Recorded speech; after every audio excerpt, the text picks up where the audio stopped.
Alright chums, patch 2.31 just landed for Cyberpunk 2077. It's rolling out on PC, PS5, Xbox Series XS, Switch 2 and Mac, but by the time you're watching this video, it should be available on all these platforms.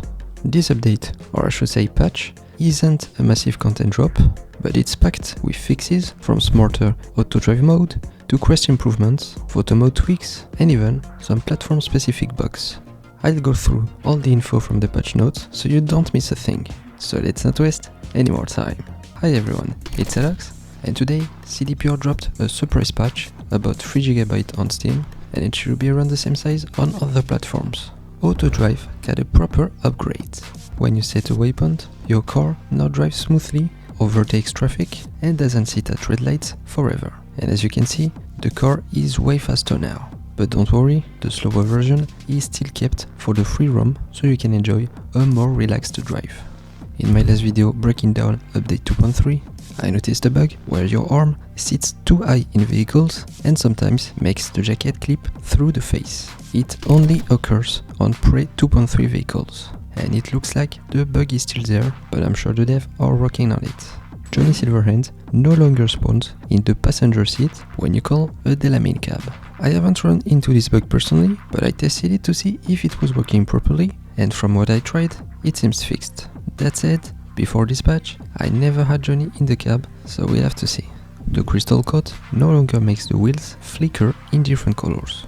I tested this, and indeed, I didn't notice any visual issues with the wheels. Photo mode also got some polish. Yeah, they can't stop cooking with this one. The new poses from update 2.3 now work with both male and female V. Because yeah, people were asking to be able to use all of them, no matter the gender, and now you can.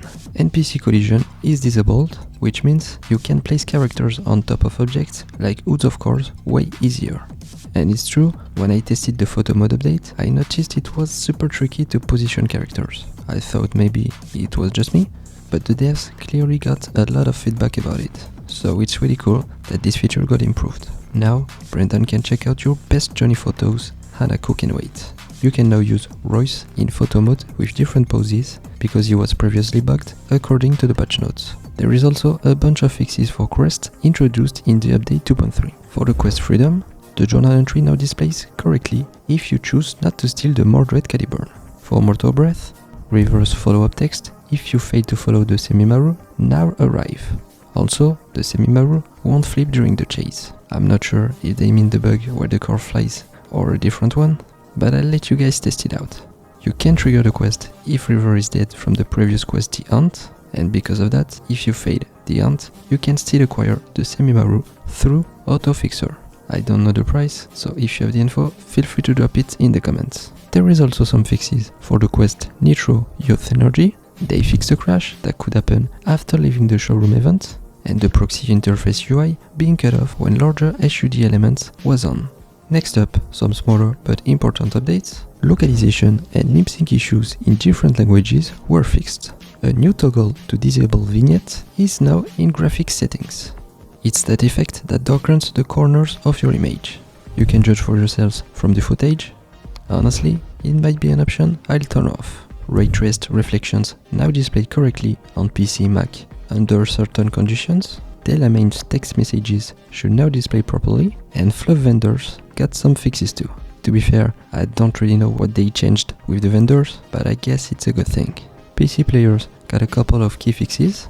NVIDIA Reflex no longer disables itself when DLSS frame generation is on, which used to cause a pink screen bug.